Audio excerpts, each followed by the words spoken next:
had a mechanical right after it took off. Hey YouTube, this is Kev Dog coming at you. I accidentally hit the wrong game here. We're gonna get out of this. gives his approval. And it's then that the accident happened. And here we go. A helicopter crashes into a C-130 filled with thousands of gallons of jet fuel. That's the game we want. Kills 8 men. Right there. How you doing, YouTube? KevDog92 coming at you. Sorry about falling asleep on you in the last stream. I didn't mean to do that. Worked hard that day and was a lot tired. Smoked a little too much of that weed. Kind of got a little passed out. But anyway, we're back today and we're going to play some PUBG. We're going to stream some PUBG today. Hopefully we can get that chicken dinner. Still trying to get that chicken dinner, man. But we'll get her. We'll do it. This time, it's going to be a good one. I feel it in my bones. Today's going to be a good stream. It's going to be a good stream. So, yeah, here we go. You know, everyone wanted a piece of that operation. You had the Marines and the Navy and the Army, and everyone is involved, but they weren't accustomed to really working together closely. To avoid another disaster, the panel recommended a single permanent anti-terrorist command be established, bringing together special forces from all the military services. The result was the formation of SOCOM, the Special Operations Command, and under it, JSOC, the Joint Special Operations Command, which directs elite units like Delta. Out of the ashes of Desert One, I'm going to do a solo match here first. Has been able to now have a special operations force projection unlike any in the world, far beyond what any other nation has. In October 1993, that force projection sends the unit to Mogadishu, after the United Nations Security Council declares total war on Somali warlord Mohammed Farah Aidid. Members of the Pentagon super secret Delta Force are among the Somalia. But before I'm watching the real story of Black Hawk Down. Not all the lessons of Desert One have been taken to heart. It would look like Mogadishu was a repeat of Desert One, when everybody had their own pieces that they wanted to play. When a Delta Force-led mission goes awry, an all-night firefight ensues. It's known as the Battle of Mogadishu and is popularized in the film Black Hawk Down. The Pentagon won't confirm or deny reports that the Delta Force has been ordered to find and capture Somali military leader Mohammed Farah Aidid. Mission on 4 is the transition from going from Aidid himself to his tier assets. When I say tier assets, his colonels, his infrastructure. So what happened is we got an intel hit that there was a meeting. The plan is for Delta Force operators, inserted by Littlebird helicopters, to capture some of Aidid's colonels from the meeting place in the center of the teeming city. In that mission, the central raiding party, if you like, were Delta Force operators, and the Rangers were providing the cordon around the building that the Delta operators were looking for targets in. Alright, out we go. Here we go. Hovering Black Hawks to provide security by cordoning off the area from the Somali militia. Meanwhile, a ground convoy is to make its way to the target building to exfiltrate the assault team and prisoners back to base. The entire operation is supposed to take just 30 minutes. But multiple disasters unfold. And Delta operators, speaking out for the first time, say the contingency planning and coordination with conventional forces, so effective in the 1989 Panama hostage rescue, fell short on this mission. There was some communication problems above that hadn't been resolved during our rehearsals. You had your primary assault force, you had the Rangers, who typically are used as a support asset or a blocking force, keeping the bad guys away from the objective area. But when everything went bad and the birds started going down, because they were getting so many, you know, too many chiefs trying to give direction. Too many chiefs, not enough Indians. That's what went down. A Black Hawk helicopter call sign Super 61 is shot down by a rocket-propelled grenade. That We was the one rehearsed with prior to Dan. going to Mogadishu, Somalia, and one of the things that happened during our rehearsal was we had an aircraft go down and start on fire, and the pilots were injured. Bunch of shit. And that's when we came up with a plan that we would move on foot to the Got him. crash site immediately. Kill him with my Not on fist. vehicles, 'cause we Ah, couldn't that's move funny. through the tight streets in Take your vehicles, boots. but that was our plan. What ends up happening is that convoy at one point is told to link up with us at the crash site. The problem is that the information was not passed down to the convoy. Got my first kill with my According fist. to Kyle That's Lamb, funny. a special missions unit operator on the ground, the convoy leader hadn't been briefed on Delta's contingency plan. When Super 6-1 was shot down in Mogadishu, one of the people on the ground had not been there and didn't understand what our plan was. So he went and actually stopped and picked up some of the Rangers and exfilled them off the battlefield in his convoy, never to return again. Think about arriving somewhere and you're missing half of your team. And that's because of one individual not knowing what the plan was, the contingency planning, which we take very, very seriously. That's not on the movie Black Hawk Down, but that was a movie, that wasn't reality. Another problem. Under heavy fire, the ground convoy is getting mixed signals from the command control helicopter, trying to relay directions from high overhead. There was a 7 to 8 second delay in communications from directing them because of the relay. Well, what happened is they might blow through one intersection, two intersections, turn down the wrong intersection, it might be a dead end street. They took wrong turns, they had to do U-turns, and all that time, they're getting fired upon. Then Paul Howe, who leads another Delta team on the mission, hears ominous call signs come over his radio. I heard 2 calls for help from the other Blackhawk with Randy Schubert and Gary Gordon. What ended up happening, I used to be on a sniper team, worked with these guys my whole career. I heard the element call, the call sign, and I knew it was a sniper team. Didn't know where they were. Hadn't got the call over the radio that we had a second Blackhawk down. A second Blackhawk is shot down, and Delta snipers Shugart and Gordon are holding off a large mob of Somalis. About 30 minutes later, I heard the same call, but he goes, hey, we're going to need some help down here or we're going to get overrun. At that point, they were never heard from again. Overnight, the second crash site is overrun by thousands of Somalis, and the 2 Delta snipers are killed.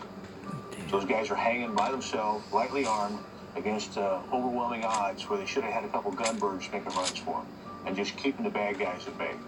But they didn't. Americans didn't even realize that there were military actions taking place until dead Americans showed up on the news. The operation, in which 18 Americans and hundreds of Somalis are killed, becomes a political debacle for the Clinton administration. Different people look at this battle, Somalia, as a debacle. All the missions were accomplished that day, on 3-4 October. We went in, city, over 1 million people, against overwhelming odds. We secured the people we wanted to secure. There was a lot of great men on the ground that day that made the ultimate sacrifice, you know, doing what they needed to do for our mission there and for their mates on their left and their right.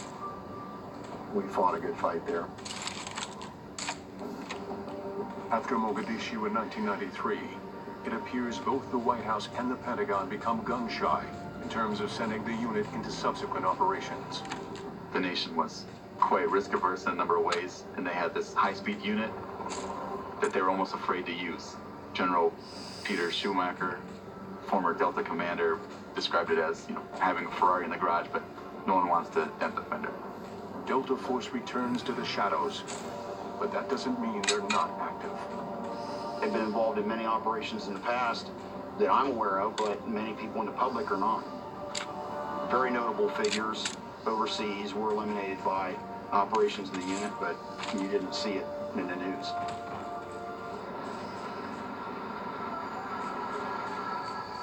Our war on terror begins at Al-Qaeda, but it does not end there.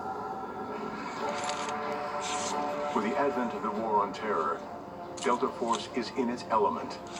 Prior to 9/11, Delta had a number of successes, but more often they trained up for missions that were ultimately called off. The President and the Pentagon can now justify Special Operation Forces, or SOF, to meet a threat that struck home in America itself. 3 months after 9/11, word leaks out that Delta Force is hunting Osama bin Laden in the mountains of Tora Bora, Afghanistan. But when the Al-Qaeda leader slips away, the unit is again associated with a failure. America wanted to put an Afghani face on the operation for whatever reason. So the Delta Squadron was kind of saddled with some Afghani allies of questionable allegiance. Locals may have let bin Laden cross over to Pakistan. Shit! Ah, I got hit from behind. Extra assets to seal off the border. Fuck. You know, at Tora Bora, again, you look at what was asked for the SOF forces on the ground. Work with an indigenous force. I would tell you, if it was a unilateral force and the assets were available, it might have been a complete different operation. Well, one more solo mission we'll Just try weeks to after do. Tora Bora, we now know Delta Force is a key part of a campaign to destroy the last big pocket of Al-Qaeda in Afghanistan. This time, the unit's role, working alongside conventional forces, is critical to the mission's success. Operation Anaconda was America's first battle of the 21st century. It was supposed to be an encirclement of the Al-Qaeda forces in the Shaykhot Valley in eastern Afghanistan, but unfortunately for the attacking forces, the Al-Qaeda forces were far greater in number than were anticipated. It's March 2nd, And they got their asses 2002. kicked. The U.S. military expects Al-Qaeda forces Just like to I'm move getting on my the ass floor of kicked the here. valley. And two Delta It's alright, teams though. and one SEAL It's all in Team fun. 6 unit are sent in advance to get eyes on the enemy. Those three teams were absolutely critical to the level of success that the United States was able to achieve in Operation Anaconda. 50% of Delta was pretty much sent in Afghanistan to operate. For an operation this important, Delta sends in their most highly tuned tactical athletes. Operation Anaconda, it was a subset of Delta Force called AFOs, Advanced Force Operations, an even more elite group of Delta Force. Before that mission took place, these guys were training in the grueling wilderness in Montana in unimaginably cold weather, just completely inhospitable terrain. Those Delta operators were going in, as the saying goes, alone and unafraid. How they were going to get there, looking at the terrain, looking at the environment, dealing with all those environmental issues of the rain, the sleet, the snow, Here we go. mist, all those things they have to deal with, to know that they're going behind enemy lines. They had to penetrate the Al-Qaeda line to get in there. One of the most daring special operations missions in recent years. When the operators complete their ascent, they're shocked as they realize the main assault force is walking into a trap. The United States had sent just about every national reconnaissance asset at its disposal over the valley and had failed to notice what the Delta and SEAL Team 6 operators were able to ascertain. The advanced force operators are stunned to see the enemy forces are several times larger than expected and located not on the valley floor, but up on the high ground. A tactical advantage. As things on the valley floor started to go south for the Americans, these three teams in their sort of eagle's nests around the valley were able to call in devastating airstrikes that sort of relieved a lot of the pressure on the forces who had been pinned down on the ground. Ultimately, Operation Anaconda is considered a victory for U.S. forces. Though a costly one. Oh, fuck. But without the elite Delta units, it would have been disastrous. It was a very confused and costly victory ultimately for the Americans, but without the AFOs, they didn't have a chance. Ah! Performed since 9/11 by The frying pan always beats the fist any day. Fuck. Extraordinarily highly trained, highly motivated, well-equipped human. That human still adds tremendous value to the equation. It's just a very limited number of men. That sucked. They were maybe the deciding factor in that battle.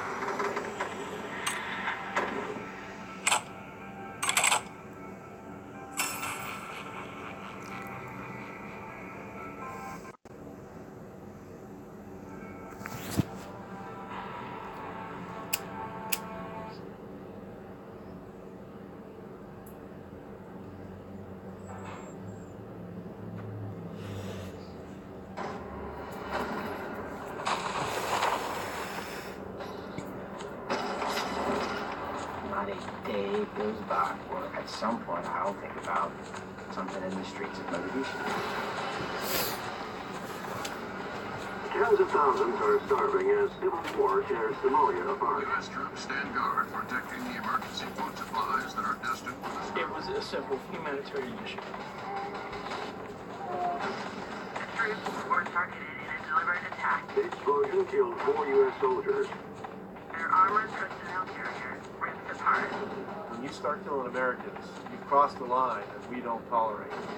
The attack has been blamed on Somali warlord Mohammed Farah Amin.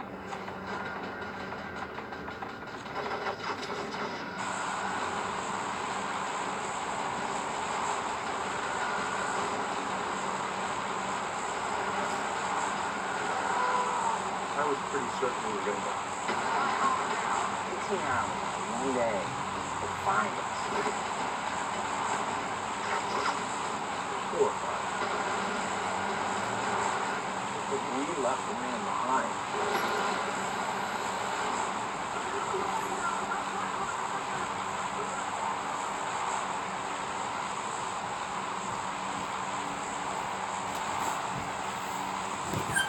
Sorry about that, I had to go chase my dog down. And I'm by myself, so I have no partner in this duel match. Oh, right. Well, that sucks.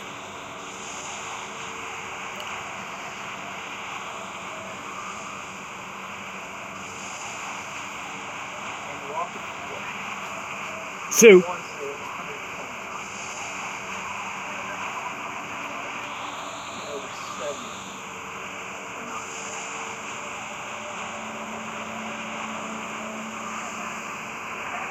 Them dogs.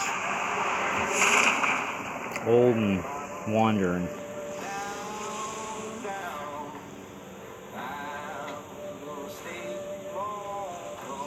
I grew up in a small town. I knew there was a lot of world out there. I always wanted to be part of something that was bigger than me.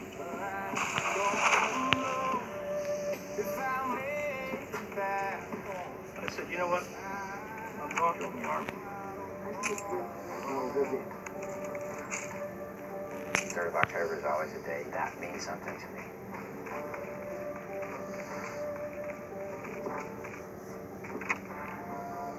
Even nowadays, I'm always thinking about that day. The guys that did survive text each other nowadays to say, "Hey, I'm glad you're still alive." Stay out there, Raider Land. You're listening to the best station in the city. Don't touch that dial. We weren't training. It was just a day off. People are doing whatever it is they do. Ooh, I'm unstoppable. Henny and I were big fans of the board game Risk back then. That was our thing. World domination. So we're just kind of hanging out. All of a sudden, the guy walks out of the airplane hangar and yells out. Get out! Everybody drops what they're doing. This is it, guys. We're going in for a raid. There's going to be a mission. We've received information that a meeting's taking place in the heart of downtown Mogadishu. We start gearing up. 2 of IG's top lieutenants will be in attendance. The adrenaline does go up. We are going in to apprehend them. Delta Force will land on the roof of the building. Ranger Regiment will rope down from Black Hawks and secure the perimeter. Snatch and grab. Snatch and grab. In and out. I'll see y'all back here in an hour. Get back and start playing Risk again.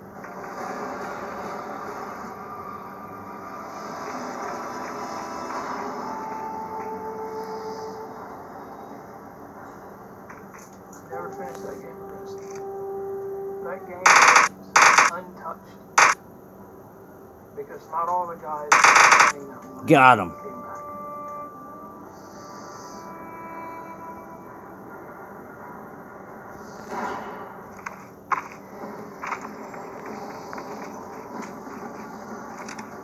I love riding in Black Hawks.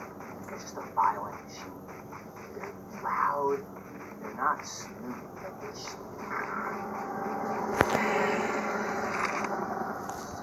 armada of American might.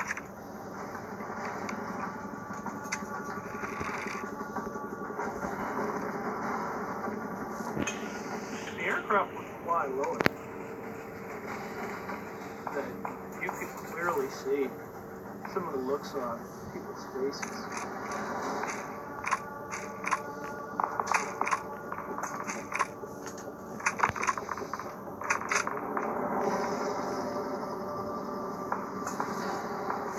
Yeah, very unpopular with the average Somali. I doubt there were very many friendly faces looking up.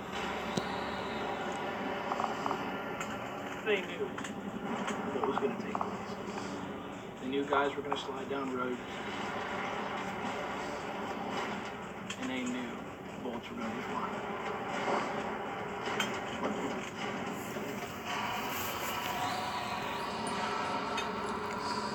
Alright. I was in charge of the flight, so for me, the anxiety level was higher because there were factors here on this particular day that we had not really encountered before. Columns of smoke starts rising. It's as though something was developing. We got people running around here. The doors are open. Close to the target building because we start slowing down. The Delta operators had fast roped onto the top of the target building. And their job was to clear that building from the top down. Our job was to secure the block where the target building was. Okay, here we go. We're getting ready. Get your game on. Ropes. Kick it right out of the door and you watch it tumble to the ground. Now the rope's on the ground. Everybody puts their goggles down. You got your big gloves on, and then you just reach for the rope and you go. Go! Go! Go! I grab, swing out, slide down. You know it's the start. You know, once you hit the ground, it's the mission is on.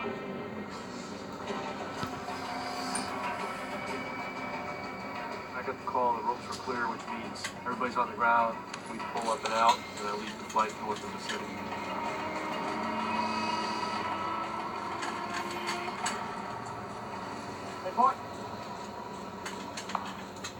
You know, I remember people running across the streets and getting out of the way. The unknown factor is, are there enemy combatants? Are they prepared to engage?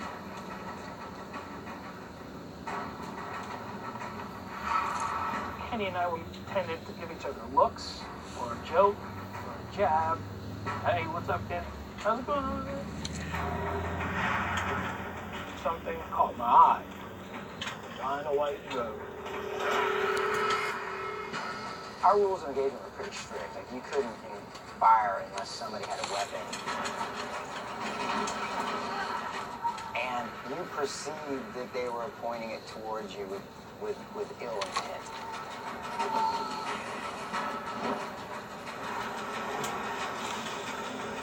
I saw them go back.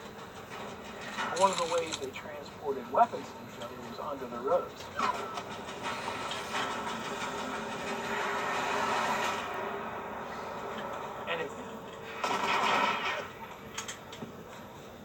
And that's when I decided, he's a threat. The responsibility I have is to Task Force Ranger. And you have to err on the side of caution.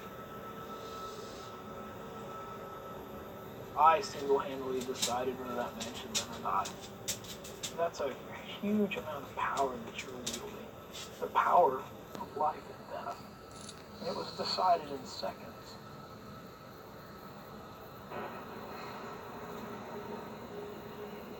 You lean forward and you're waiting. And you're waiting.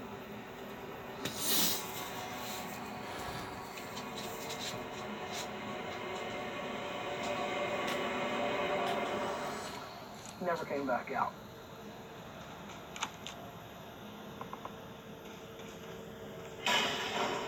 Something felt like it just hit me with a bat. And I just fell backwards.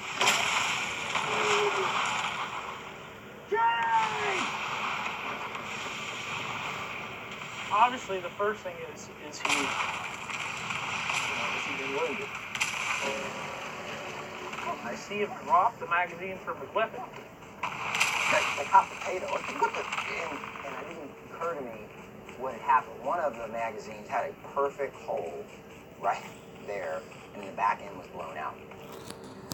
And Randy, he was laughing at me because it must have just looked silly. Because I was like, hey.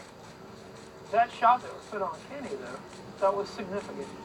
Not just a mass of guys that are indiscriminately shooting.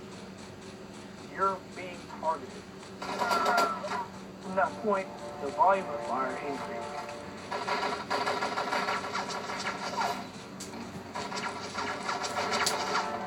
You start realizing, okay, things are starting to get close. You're hearing the Delta guys go through the building. You hear them calling out. You hear cat, cat. It's gradually getting more because we're there on target for a while. And the longer you stay, the more people can come. And they're all going to come.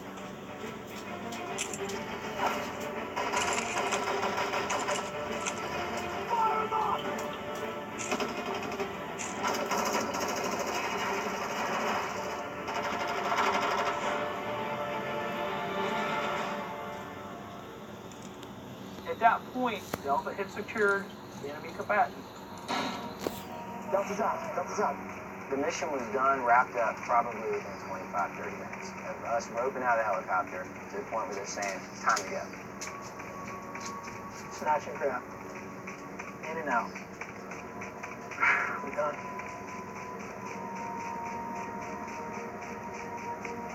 There's a phenomenon in aviation we call get-home-itis. It means you think the hard part's over and you relax. That's when accidents happen. And all of a sudden, the radios light up. We call it a helmet fire. It means I've now got 5 radio frequencies that are all jammed with traffic, all coming into my helmet at the same time. And I hear Black Hawk down. Super 6-1 was shot down. And that changed the entire mission.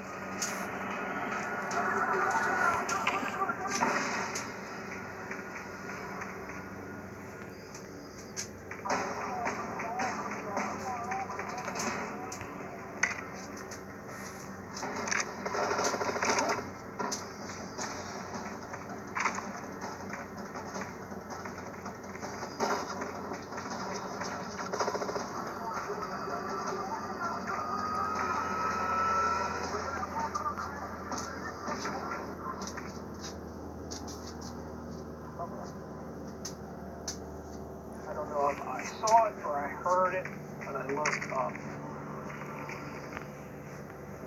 And we all kind of look and you see it. And he's right here.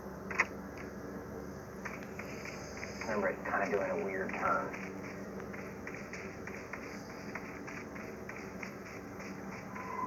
It just disappeared off. A couple weeks earlier, a helicopter from another unit had a mechanical issue, and that crew had to set down in the city. And no one on that crew came home alive.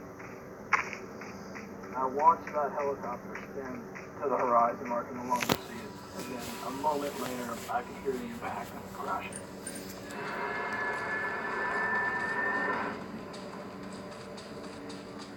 I can tell you exactly what we were feeling when we saw the helicopter go down. It's the same feeling that we all get if you've been in a car wreck and it's just hit you.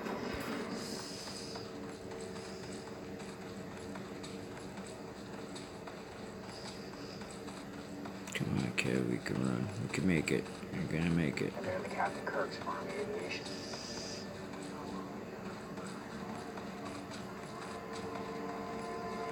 You know that there's guys that are in trouble, and you've got to go help them.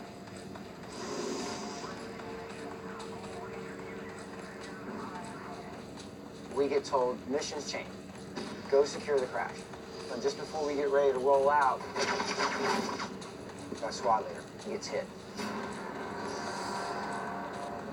There's parts in this battle that I watched unfold in slow motion. In reality, it's happening. Bam. Doug gets hit. across the neck, and he's bleeding pretty good. Sergeant Watson goes over and checks on him, comes right back to me, and says, "You're in charge." First thing that I did was start asking questions like, well, is he going to be okay? What are we doing? And he said it again. Sergeant Thomas looked at me. You're in charge. You do not have to be happy about the situation that you find yourself in, but you do take ownership of it. How about that? Squad leader, Sergeant Kenny Thomas. No one wants to get promoted like that, but, you know, we've got a mission. Now it's time to do your job and take charge. All right, men, listen up. We have to get to that chopper first. This is now a rescue mission, gentlemen. Let's move out. Our brothers in arms down there need the help, and we're going to give it to them. So we broke out of the pattern. We fly into the hornet's nest. Kenny brought all his guys on the left side of the road. I was on the right side. We gotta move, we gotta move, we gotta move. Time is not on your side because you can see the enemy combatants moving towards the crash site. Internal intensity level at that point was maxed out. So when we fly in there, these Somalis that look like they were armed, trying to gain tactical advantage on our forces. They were all running for that crash site. You're not going to let them get there first. It was a race. It was a race against the city.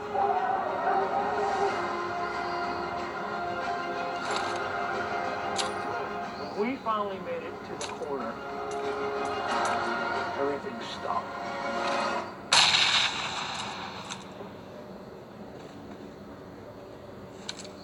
You realized that they were going to get there before us.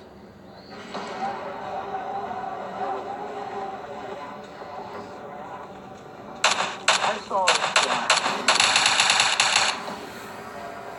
The first explosion. Rocks blowing onto you.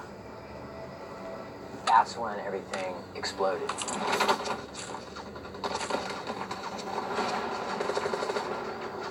Volume, gunfire was over the top. It seemed like there was fire coming from every direction. There's rounds crisscrossing when a round impacts somewhere near you. It's as if somebody ran up behind you with a couple 2x4s. Right by your ear. Yeah, man, that was close. Across the street, the M60 gunner was shot. It's not like all of a sudden, time out for a second, hold up, I quit. You can't. It keeps coming.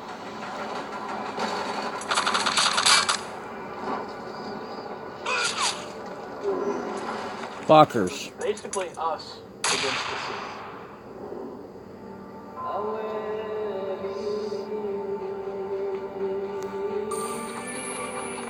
14th by myself. Not bad against team. I'm in my camera there. Okay.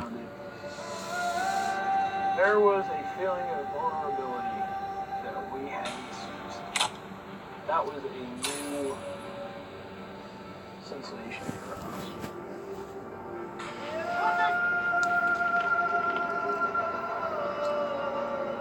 I did question whether,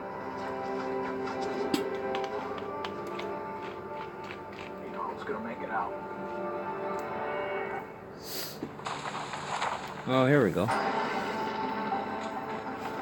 I do have a teammate now. Okay, cool. Increase in the sense of urgency. You guys are surrounded. There's people coming their way to kill them. Turn on voice chat. There's a battle going on down there, and we are going right in the middle of it. Our mission is to take care of those folks. Don't punch me, man. Put my life on the line to do it. I'm going to do it. I said to my co-pilot, Ray, it's been real to this point, but it's really real now. We got to be on top of our game if we're going to survive the next 30 minutes.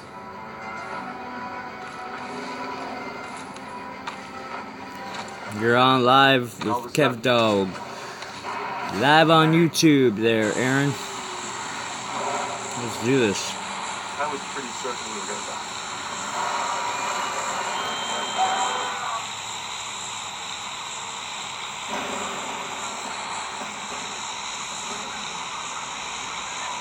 I'll jump when you jump.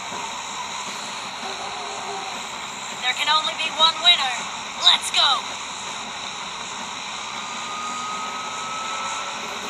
Enemies ahead. All of a sudden, bang. Turn on voice chat. He spun so fast, out of control. I knew right there he was a crash.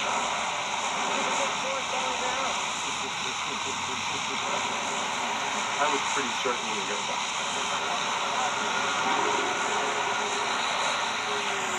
There can only be one winner. Let's go.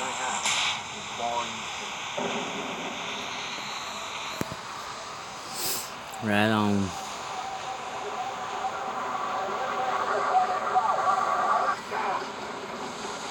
At that point, I called out red. You can hear it in my voice. It's a, man, this is it kind of call.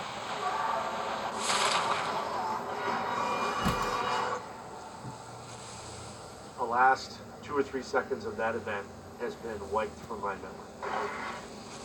Probably a blessing, because I don't know that you want to remember the moment where you thought you died.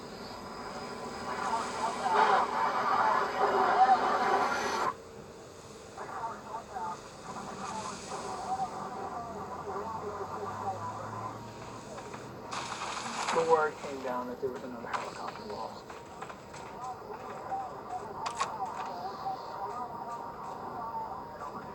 This mission had gone in a direction that no one could have ever anticipated.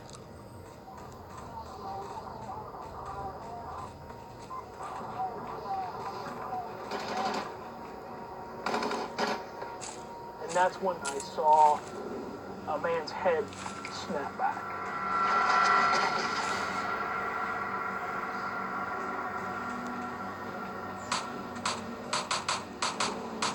It was Earl Fillmore. It was the most brutal thing I've ever witnessed. There is a natural emotion of fear. People are going down. You're not invincible. And then you realize if it's happening to them, it could certainly happen to me. Shit. That's when they made the decision. Hey, we're taking too many casualties out here in the street. Oh, I'm down. You got me. Ah. Fuck.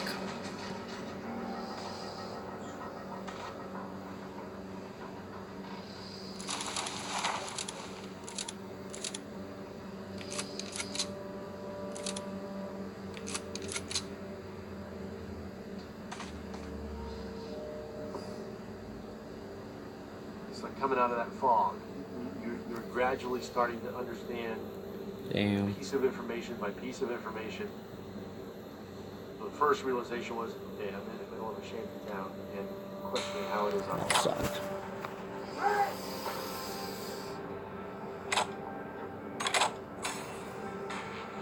The pain is starting to become obvious. It was just incredible intense pain coming out of my back.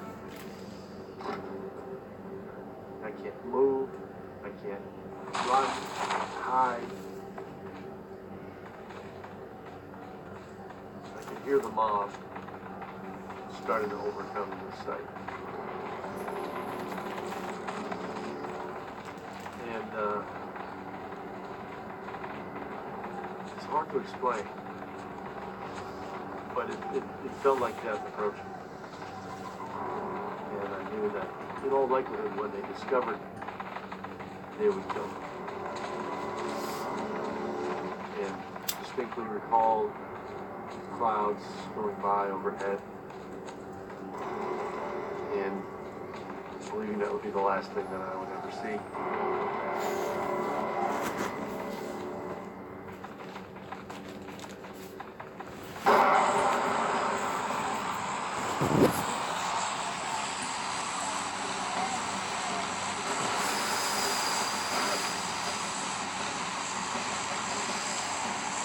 Here we go.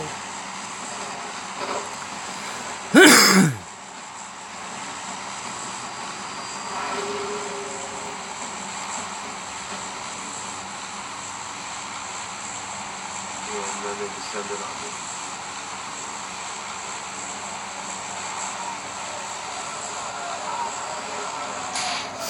Alrighty. I was surrounded so closely that I could see nothing other than these angry faces. Oh, I didn't mean to do that. Completely out of control.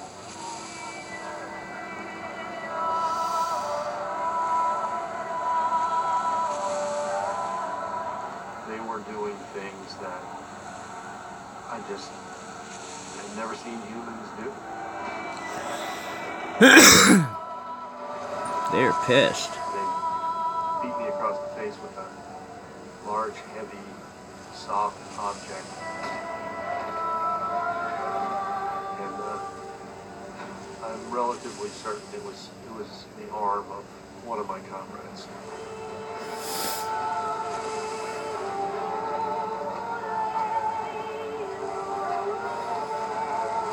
The pain was so extreme, I believed that I was going to die.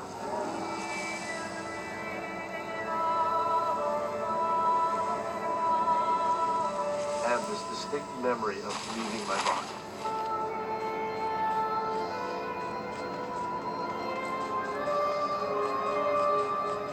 I remember looking down on myself, thinking, I don't feel the pain anymore.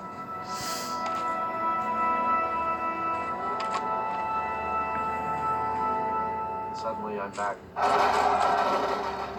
realizing that I wish I was dreaming again, because this is as bad as it gets.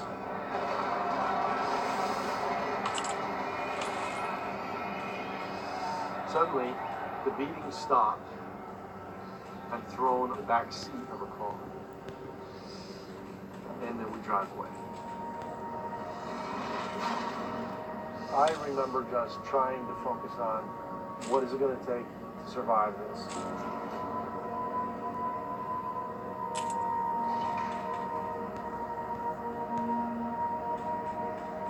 Thinking about my son Joey, who had just turned 1, was a real motivation for me. I thought about him growing up without a father and what kind of an impact that would have on him. That was a real driver to ensure that I never lost hope and I wouldn't give up. It was my motivation.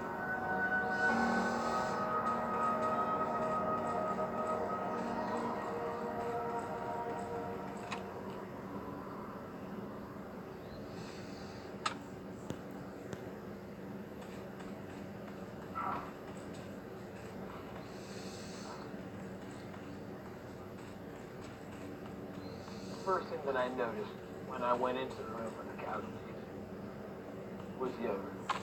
The smell of death. Smell the saline from the IV bag. I looked across the floor. It appeared that the entire floor was reflecting light. Like the entire floor was polished.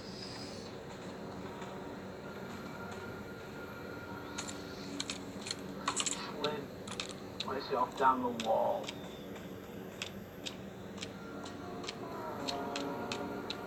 I pulled my right hand up. I had an odd sensation on my hand. I'm looking in the low light and almost it's black. I realized what I had on my hand was blood. And I looked around and I was sitting in a pool of blood.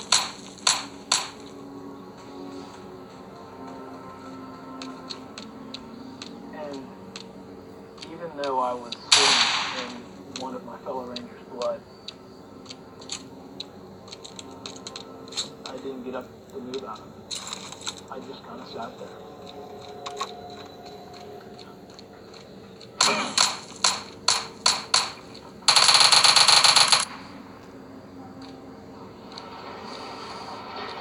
Got him. The blindfold finally comes off. And I just immediately began to look around and try to figure out where I was. There were a couple of guards. One came in and wrapped this chain around my wrist.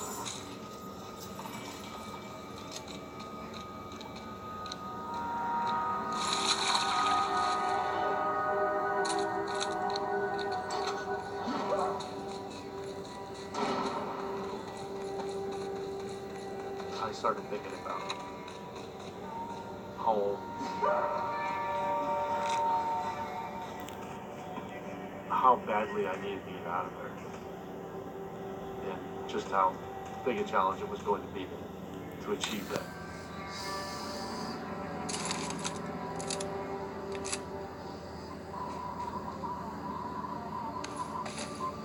Our exit strategy was dependent on the Ranger convoy making its way to us. Didn't make it. That's the unfortunate thing. Fighting all night long. It was intense. That took a lot of courage for them to come out into the city and attempt to make their way to our position. Eventually, the convoy does make it to us. Bro, come on, combo's up, guys, combo. Soon after, we realized there's not enough room for us to get into the armored vehicles, that we only had enough room to get our casualties in. Come on, let's move! And that we were going to have to get out of the city on foot.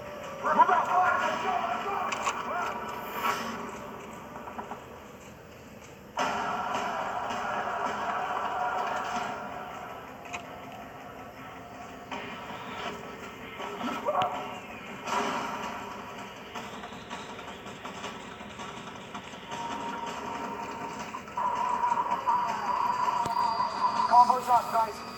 Let's move!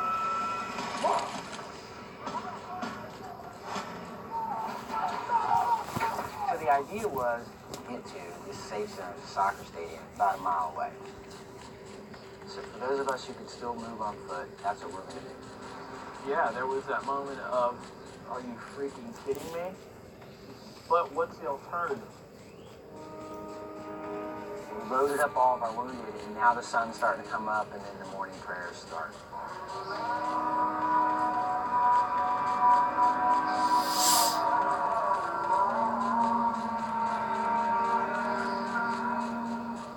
Sure enough, right across the street, bam!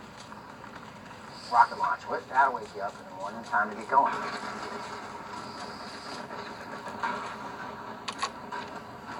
On that run out, we had people shooting at us. Rockets going. Here we are, making our way down the same street that we fought up the day before. I thought to myself, didn't we just do this yesterday? And it felt like somebody had walked up and hit me in the back of the left shoulder with a sledgehammer.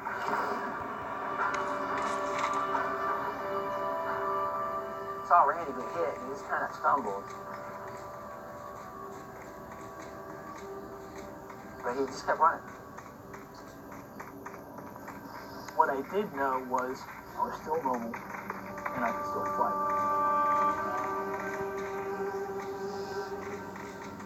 I was going to get out of that city.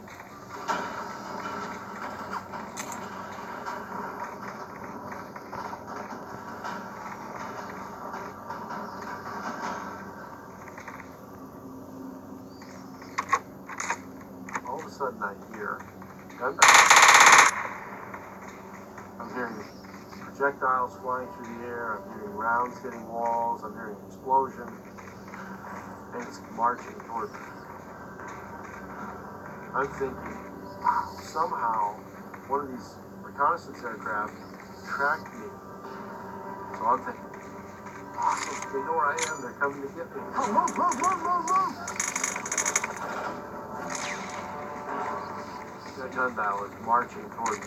It's getting louder and louder and louder, and I'm thinking, oh my goodness, they're about to come through the door. Move, move, move! Go, go, go! Move, move, move, move, move!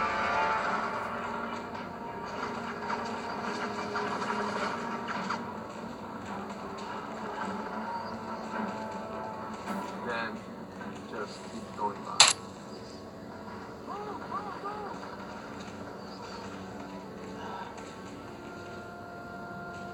So they never knew I was there. So I went from this sense of there could be a rescue here immediately to they don't know what to do.